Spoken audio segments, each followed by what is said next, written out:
Pumanaw na ang NBA legend na si Dikembe Mutombo sa edad na 56 matapos ang laban sa brain tumor. Sariwain natin ang mga naiwan niyang pamana na hindi malilimutan hindi lang sa mundo ng basketball.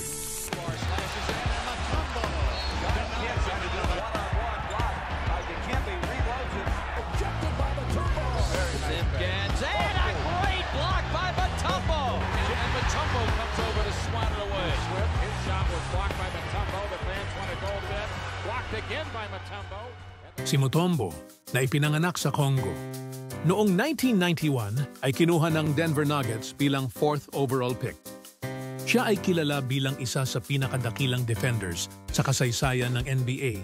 Siya ay 8-time NBA All-Star, 4-time Defensive Player of the Year at nagtala ng mahigit 3,000 blocked shots.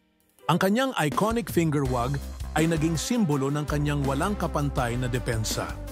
Ngunit higit pa sa kanyang galing sa basketball, nagtaguyod si Mutombo ng kabutihan sa kanyang bayan. Itinatag niya ang Biamba Marie Mutombo Hospital sa Congo na nagbibigay ng mahalagang serbisyong medikal sa libu-libong tao. Isang tunay na bayani, hindi lamang sa court kundi sa buhay. Salamat Dikembe Mutombo sa iyong walang hanggang malasakit at inspirasyon.